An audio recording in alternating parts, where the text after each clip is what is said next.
தந்தி தொலைக்காட்சி நேயர்களுக்கு வணக்கம். நல்லதை சொல்வோம், நல்லதை செய்வோம், நல்லதே நடக்கும். இன்று 25/10/2023 புதன்கிழமை, சதயம் நட்சத்திரம், மதியம் 12:19 வரை, பிறகு பூரட்டாதி நட்சத்திரம். இன்றைக்கு புதன்கிழமை. பொன் கிடைத்தாலும் புதன் கிடைக்காது என்பார்கள். அற்புதமான நாள். இந்த வழிபாட்டில் ஒரு சில வழிபாடுகள் எப்படி இருக்கு? இப்போ சில பேர் என்ன பண்றாங்க, புத்தகத்தை நம்ம கக்கத்தில் வச்சுக்கின்னு வர்ற மாதிரி தெய்வ படங்களை நம்மளோட வச்சுக்கிறாங்க. இப்போ சட்டப்பையில் படம் இருக்கும், பிள்ளையார் படத்தை வச்சு அதுக்கு பின்னாடி கவிஞர் கண்ணதாசனுடைய பாடல் இருக்கும். அது அற்புத கீர்த்தி வேண்டின், ஆனந்த வாழ்க்கை வேண்டின், நற்பொருள் குவிய வேண்டின், நலமெல்லாம் பெருக வேண்டின், கற்பக மூர்த்தி தெய்வ களஞ்சியத்து இருக்கை சென்று பொற்பதம் பணிந்து பாரி பொய்யில்லை கண்ட உண்மை, கவியரசு கண்ணதாசன் போட்டிருக்கோம். அந்த பாடலை வச்சுக்குவாங்க. சில பேர் வீட்டில் பூஜை ரூமில் வச்சுக்குவாங்க, அந்த படங்களை எல்லாம் வச்சு அலங்கரித்து வச்சுக்குவாங்க. சில பேர் என்ன பண்ணுவாங்க, தன்னுடைய மணிப்பர்ஸில் அந்த படங்களை வச்சுக்குவாங்க, தெய்வ படங்களை எல்லாம் வச்சுக்குவாங்க, சட்டப்பையில் வச்சுக்குவாங்க, டாலர் செயினாக போட்டுக்குவாங்க. அமெரிக்க அதிபர் ஒபாமா ஒரு முறை இந்தியா வந்தபோது அவரை பேட்டி கண்டாங்க. பேட்டி கண்ட போது திடீர்னு அவருக்கு ஒரு சில தடுமாற்றம் வந்துச்சு. அப்போ கையில் இருக்கக்கூடிய ஒரு கீச்சையின் எடுத்து கண்ணில் ஒத்திக்கிட்டாராம். இது என்ன அப்படின்னு பார்த்தா அதில் அனுமனுடைய ஒரு படம் இருந்துச்சான். அனுமனுடைய ஒரு உருவம் இருந்திருக்கும் பொருக்கு அந்த அனுமன் போட்ட கீச்சைன்னு வச்சிருந்திருக்கிறாரு. அது சொன்னாராம், தன்னம்பிக்கை இழக்கிற பொழுதெல்லாம் நான் இதை கண்ணிலே ஒற்றிக்கொள்வேன்னு சொன்னார்னு சொல்லி ஒரு புத்தகத்தில் நான் படித்தேன். ஆக இப்படியெல்லாம் வைத்துக் கொள்கிறார்கள். ஆனால் உள்ளபடி இறைவனை எங்கே வச்சுக்கணும் அப்படின்னா, இறைவனை நம்முடைய உள்ளத்தில் வச்சுக்கணுமா. அதுக்கு தான் ஒரு பாடல் பட்டினத்தார் எழுதியிருக்காரு. 8 திசையும் 16 கோணமும், 8 திசையும் 16 கோணமும் எங்கும் ஒன்றாய் முட்டி ததும்பி முளைத்தோங்கும் ஜோதியை மூடரெல்லாம் கட்டி சுருட்டி கக்கத்தில் வைத்திருப்பார், கருத்தில் வையார், பட்ட பகலை இரவென்று சொல்லும் பாதகராம்னு எழுதியிருக்கார்.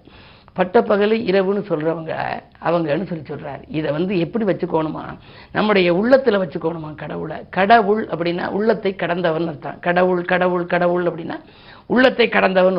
ஆக மனதில் வைத்துக் கொள்ள வேண்டும் என்பதனாலே தான் எண்ணத்தில், கருத்தில், நெஞ்சில் வச்சுக்கணும். அப்படி வச்சுக்கிறதுனால தான் இமைப்பொழுதும் என் நெஞ்சில் நீங்காதான் தாழ்வாழ்கன்னு சொல்லி மாணிக்க வாசகர் சொன்னார். அது மட்டுமல்ல, உய்ய என் உள்ளத்துள் ஓங்காரமாய் நின்று மெய்யா விமலா விடைப்பாக வேதங்கள் அப்படின்னு ஒரு வரி வரும். எல்லாம் மாணிக்கவாசகர் சொல்றாரு, இமைப்பொழுது கூட நீங்காமல் என்னுடைய உள்ளத்திலே இருக்கணும் அப்படிங்கிறாங்க. அப்படி கடவுளை நாம் நம்முடைய இதயத்திலே வைத்துக்கொண்டு எந்த நேரமும் நம்ம உச்சரிக்கிற போது இறை நாமத்தை அதிகமாக உச்சரித்தோம் அப்படின்னா நம்முடைய வாழ்க்கையில் எந்த இடர்பாடு வந்தாலும் அது நீங்கும். அதனால தான் ஞான சம்பந்தர் பாடினாரு. ஒரு மதுரையில் வந்திருந்த போது ஒரு பாடல் பாடினார். வேயுரு தோழி பங்கன் விடமுண்ட கண்டன் மிக நல்ல வீணை தடவி மாதரு திங்கள் கங்கை முடிவேல் அணிந்தன் உளவே புகுந்த அதனால் ஞாயிறு திங்கள் செவ்வாய் புதன் வியாழன் வெள்ளி சனி பாம்பிரண்டும் ஆசரு நல்ல நல்ல அவை நல்ல நல்ல அடியார் அவருக்கு மிகவேனார். என்னுடைய உள்ளத்துக்குள்ளே சிவபெருமான் இருப்பதனாலே எனக்கு எந்த கிழமையானாலும் எந்த நாளானாலும் எந்த கோளானாலும் இடர் செய்யாதுன்னு சொல்லி ஒரு நம்பிக்கையோடு இருந்தாராம்.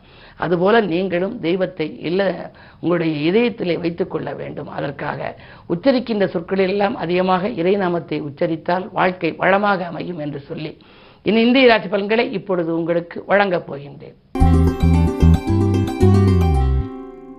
மேசராசி நேயர்களே, உங்களுக்கெல்லாம் பக்கபலமாக இருப்பவர்கள் பணத்தேவையை பூர்த்தி செய்கின்ற நாள் இந்த நாள். இன்று பதவி உயர்வு உங்களுக்கு எதிர்பார்த்தபடியே கிடைக்கலாம். பெரிய மனிதர்களை சந்திப்பால் உங்கள் பிரச்சனைகளை எல்லாம் நீங்கள் தீர்த்துக் கொள்வீர்கள். சமூக சேவையிலே ஈடுபடுகின்ற சந்தர்ப்பங்களும் உங்களுக்கு உண்டு. ராசிக்கு 7லே செவ்வாய் இருப்பதால் அதிகார வர்க்கத்தினர் ஆதரவு கிடைக்கும். இந்த நாள் யோகமான நாள். ரிஷபராசி நேயர்களே, உங்களுக்கெல்லாம் இன்று 12லே குரு பகவான் இருக்கின்றார். லாபஸ்தானத்திலே ராகு இருக்கின்றார். பொருளாதாரத்திலே மேம்பாடு உண்டு. குடியிருக்கும் வீட்டால் ஏற்பட்ட பிரச்சனைகள் அகலும். கூட இருப்பவர்களால் உங்களுக்கு ஆதாயம் கிடைக்கலாம். கொள்கை பிடிப்போடு நீங்கள் செயல்படுவீர்கள். இருந்தாலும் ஒரு சில சமயங்களில் வளர்ச்சி கொடுக்க நீங்கள் வளைந்து கொடுத்துத்தான் செல்ல வேண்டும். காரணம், பஞ்சமஸ்தானத்திலே கேது இருக்கின்றார். அதே போல இன்றைக்கு கிழமை புதன் என்பதனாலே அனுமன் வழிபாடு உங்களுக்கு ஆனந்தமான வாழ்க்கையை அமைத்துக் கொடுக்கும். மிதுன ராசி நேயர்களே, உங்களுக்கெல்லாம் பணவரவு திருப்திகரமாக இருக்கும் நாள். ஆதாயத்தை காட்டிலும் விரயங்கள் அதிகமாக இருக்கிறது என்று நீங்கள் நினைத்திருக்கலாம். ஆனால் இன்றைக்கு உங்களுக்கு ஆதாயம் அதிகமாகவே இருக்கும். புகழ்பெற்ற ஆலயங்களுக்கு சென்று வரும் வாய்ப்புகளும் உண்டு. நீங்கள் தேர்ந்தெடுத்த களம் எதுவாக இருந்தாலும் அதில் வெற்றி உங்களுக்கு கிடைக்கலாம். உங்களுடைய ராசிநாதன் புதன் இன்றைக்கு 5ஆம் இடத்தில் பஞ்சமஸ்தானத்தில் பலம் பெற்று இருக்கின்றார். அவரோடு கூட செவ்வாயும் இணைந்திருக்கின்றார். எனவே உங்களுக்கு பொது வாழ்வில் நீங்கள் இருப்பவர்களாக இருந்தால் புதிய பொறுப்புகள் கிடைக்கும். நேற்றைய பிரச்சனை இன்று நல்ல முடிவுக்கு வரலாம். இன்று உங்களுக்கு யோகமான நாள். கடகராசி நேயர்களே, உங்களுக்கு சந்திராஷ்டமம். எதை செய்தாலும் நீங்கள் யோசித்து செய்ய வேண்டும். அதே நேரத்தில் பிறருக்கு பொறுப்பு சொல்வதன் மூலம் உங்களுக்கு சில பாதிப்புகள் ஏற்படலாம், முன்னேற்றத்தில் முட்டுக்கட்டைகள் ஏற்படும். இன்றைக்கு நீங்கள் யோசித்தும் இறைவனை பூஜித்தும் செய்தால்தான் நன்மைகளை அடைய முடியும். பண தேவைகள் உங்களுக்கு கடைசி நேரத்தில் தான் பூர்த்தியாகும். விரயங்கள் அதிகரிப்பது மட்டுமல்ல, உங்களுக்கு ஆரோக்கியத்திலும் தொல்லைகள் ஏற்படலாம். பயணங்களால் அலைச்சல் ஏற்படுமே தவிர ஆதாயம் ஏற்படாத நாள் இந்த நாள். சிம்மராசி நேயர்களே, உங்களுக்கெல்லாம் உற்சாகத்துடன் செயல்படுகின்ற நாள். உறவினர் வழியில் இருந்த பகை அகலும். சமூகத்தில் பெரிய மனிதர்களை சந்திப்பால் சில பிரச்சனைகளை தீர்த்துக் கொள்வீர்கள். புதிய புதிய நிகழ்ச்சிகளில் கலந்து கொள்ள உங்களுக்கு வாய்ப்புகள் வீடு தேடி வரலாம். அதே நேரத்தில் தொழில் செய்பவர்கள் தொழில் ரகசியங்களை யாருடனும் பகிர்ந்து கொள்ள வேண்டாம். வருமானம் பெருக நண்பர்கள் உங்களுக்கு வழிகாட்டுவார்கள். 2இல் கேது இருந்தாலும் கூட ஆன்மீக நாட்டம் உங்களுக்கு அதிகரிக்கும். அதே நேரத்தில் தொழில் வளம் உங்களுக்கு சிறப்பாகவே இருக்கிறது. இந்த நாள் உங்களுக்கு தொட்ட காரியங்களில் வெற்றி கிடைக்கும் நாளாகவே அமைகின்றது. கன்னிராசி நேயர்களே, உங்களுக்கு நினைத்தது நிறைவேறுவதில் தடைகள் அதிகரிக்கின்ற நாள். ஜென்மத்தில் கேது, அலைச்சல் தான் அதிகரிக்குமே தவிர ஆதாயம் குறைவாக இருக்கும். பக்கத்தில் இருப்பவர்கள் பக்கபலமாக இருக்க மாட்டார்கள். நண்பர்கள் கூட உங்களுக்கு நன்மைகள் செய்வதாக சொல்லி கடைசி நேரத்தில் கையை விரிக்கலாம். கவனம் தேவை. வியாபாரம் தொழிலில் போட்டிகள் அதிகரிக்கும். இந்த நாளில் நீங்கள் எதையும் சிந்தித்து செய்வது நல்லது. துலாம் ராசி நேயர்களே, உங்களுக்கெல்லாம் வேதனைகள் நீங்கி வெற்றி கிடைக்கின்ற நாள். வீடு மாற்ற சிந்தனைகளும் நாடு மாற்ற சிந்தனைகளும் உங்களுக்கு மேலோங்கலாம். சூரிய பலம் நீச்சம் பெற்று இருப்பதனாலே அரசு வழியில் சில தொல்லைகளுக்கு ஆளாகலாம். உத்தியோகத்தில் அரசாங்க வேலைக்கு முயற்சித்தவர்களுக்கு அதில் தாமதங்கள் ஏற்படும். சமூக சேவையில் ஈடுபட்டிருப்பவர்களுக்கு வீண்படிகள் உருவாகலாம். கவனம் தேவை. அதே நேரத்தில் குறு பார்வை இருப்பதால் மதியத்திற்கு மேல் உங்கள் மனக்கலக்கங்கள் அகலும்.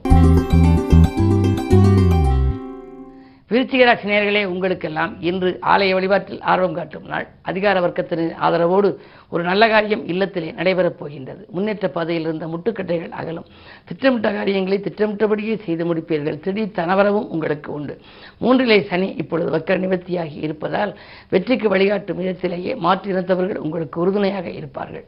கூட்டு முயற்சிகளிலிருந்து விலகி தனித்து இயங்கலாமா என்று கூட சிந்திப்பீர்கள். உங்களுடைய சிந்தனைகள் அனைத்தும் இன்று வெற்றி பெற அனுமன் வழிபாட்டிலும் கவனம் செலுத்துங்கள். தனுசு ராசி நேயர்களே, உங்களுக்கெல்லாம் உங்களுடைய ராசிநாதன் குரு உங்கள் ராசியை பார்க்கின்றார். ஆனால் வலிமை இழந்து பார்க்கின்றார். எனவே எதை நீங்கள் செய்தாலும் அதில் கொஞ்சம் யோசித்தும் இறைவனை பூஜித்தும் செய்ய வேண்டும். அதே நேரத்தில் அண்ணன் தம்பிகளுக்குள் அரசல் புரிதல்கள் ஏற்படலாம்.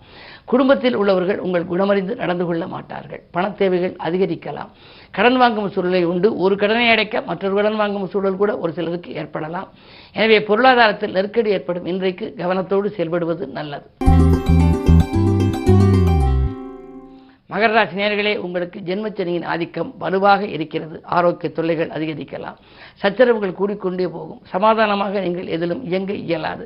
அதே நேரத்தில் சமூகத்தில் உள்ள பெரிய மனிதர்களை நீங்கள் பகைத்துக் கொள்ள வேண்டாம். குடும்ப உறுப்பினர்களும் உங்களுக்கு குணமறிந்து நடந்து கொள்ள மாட்டார்கள். வரவு செலவுகளில் எல்லாம் சிக்கல்கள் உருவாகலாம். தொழில் பங்குதாரர்களை நம்பி எதுவும் செய்ய இயலாது. அதே நேரத்தில் நல்ல முறையில் நடைபெறும் தொழிலில் கூட திடீரென பங்குதாரர்களை விலகிக் கொள்வதாக சொல்லி அச்சுறுத்தல்களும் ஏற்படுத்தலாம். நீங்கள் எடுக்கும் முடிவை ஒரு சில நாட்கள் ஒத்திவைப்பது நல்லது. கும்பராசி நேயர்களே, உங்களுக்கு ராசியிலேயே சந்திரன் 6க்கு அதிபதி இருப்பதனாலே புதிய உத்தியோகம் உங்களுக்கு கிடைக்க வாய்ப்புண்டு. நீங்கள் ஏதேனும் நேர்முக தேர்வுக்கு சென்று அதற்கு பதிலில்லாமல் இருந்தால் இன்று நல்ல பதில் கிடைக்கும். அது மட்டுமல்ல, எத்தனை நாளைக்கு தான் வேலைக்கு செல்வது, விஆர்எஸ் பெற்றுக்கொண்டு வெளியில் வந்து சுயதொழில் தொடங்கலாமா என்று சிந்தித்தவர்களுக்கும் இன்று நல்ல பதில் கிடைக்கப் போகிறது. நண்பர்கள் நல்ல தகவலை கொடுப்பார்கள். பணத்தேவைகள் உடனுக்குடன் பூர்த்தியாகும். இந்த நாள் யோகமான நாள். மீனராசி நேயர்களே, உங்களுக்கு கரைந்த சேமிப்புகளை ஈடுகட்டுகின்ற நாள். கவலைகள் தீர புதியவர்களின் ஆலோசனை கை கொடுக்கும். தொழில்நுட்ப ரகசியங்கள் நீங்கள் நண்பர்களுடன் பகிர்ந்து கொள்வதன் மூலம் சில பிரச்சனைகள் உருவாகலாம். முன்பின் தெரியாதவர்களோடு அளவோடு பேசுவது நல்லது. அதே நேரத்தில் 2இல் குரு இருப்பதால் குடும்பத்தில் நீண்ட நாட்களாக நடைபெறாமல் இருந்த தாமதிக்கப்பட்ட சுப காரியங்கள் இப்பொழுது நடைபெறுவதற்கான ஒரு வழி பிறக்கும். குறிப்பாக உடன்பிறப்புகளின் திருமணங்கள் அல்லது உங்களுடைய திருமண வயதடைந்த குழந்தைகளின் திருமணங்களுக்கான முயற்சிகளை செய்யலாம். வரன்கள் வாயில் தேடி வருவதற்கான அறிகுறிகள் தென்படுகின்றன. 7இலே கேது இருப்பதால் ஆன்மீகத்திலும் உங்களுக்கு அதிகரிக்கும். புகழ்பெற்ற ஆலயங்களுக்கு சென்று வருவதற்கான யோசனைகளை மேற்கொள்வீர்கள். மேலும் விவரங்கள் அறிய தினத்தந்தி படியுங்கள்.